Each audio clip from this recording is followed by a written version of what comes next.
அனைவருக்கும் வணக்கம். என்னோட பேர் வினோதினி. சொந்த மாவட்டம் என்னன்னா திருநெல்வேலி மாவட்டம், வள்ளியூர்ல இருந்து பேசுறேன். 2009 எங்களுக்கு எல்லா கவர்மெண்ட் சர்டிபிகேட்லயுமே அதர்ஸ் அப்படின்னு சொல்லிட்டு ஒரு உரிமையை கொடுத்திருந்தாங்க. அதுக்கு முன்னாடி எங்களுக்கு ஓட் ஐடி கிடையாது 2009 முன்னாடி. அதுக்கு பிறகு 2014 எங்களுக்கு ஒரு அங்கீகாரம் கொடுத்து ஓட்டுரிமை எங்களுக்கு தந்தாங்க.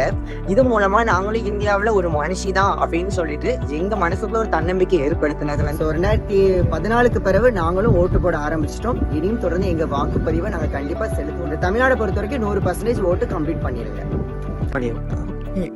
எவ்வளோ தடைகளையும் எவ்வளோ கஷ்டங்களையும் தாண்டி வாக்குரிமை கிடைச்சது கற்றுமா.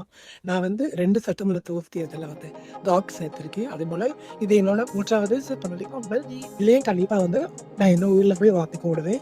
கடந்த 2 வருஷம் ரொம்ப கஷ்டப்பட்டேன். சொந்த ஊரில் கூட வாக்கு போடுறதுக்கு ரொம்ப மன கஷ்டத்தில் கூட தைரியம் இல்லாமல் இருந்தேன். ஆனால் வாக்குரிமையை விட்டு கொடுக்கக்கூடாதுங்கிறதுக்காக மன தைரியத்தை வர வச்சு சொந்த ஊரில் போய் 2 முறை வாக்களிச்சேன். இது என்னோட 3வது முறை கண்டிப்பாக இருக்கிறது. நான் போய் வாக்கு நான் இது வரைக்கும் கடந்த சட்டமன்ற தொகுதியில 4 முறை நான் ஓட்டு போட்டிருக்கிறேன். சமுதாயத்துல ரொம்ப கஷ்டமான நடப்புல நாங்க கூட ஓட்டு போடும் போது எல்லாராலையும் கண்டிப்பா ஓட்டு போட முடியும். ஓட்டுங்கிறது நம்ம உரிமை.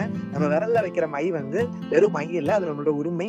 கண்டிப்பா 100% சட்டமன்ற தேர்தலில் எல்லாரும் வாக்களிக்கணும். திருநெல்வேலி மாவட்ட மக்களே அனைவரும் கண்டிப்பா புதுசா ஓட்டு கிடைச்சிருக்க சகோதர சகோதரிகள் எல்லாருமே 100% வாக்குகளை எங்க திருநங்கை சமுதாயத்தை பொறுத்த வரைக்குமே 100% வாக்குப்பதிவு பண்ணுறதுக்கு நாங்க தயார்.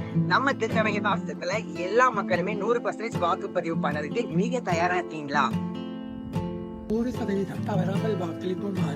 நமது வாக்கு நமது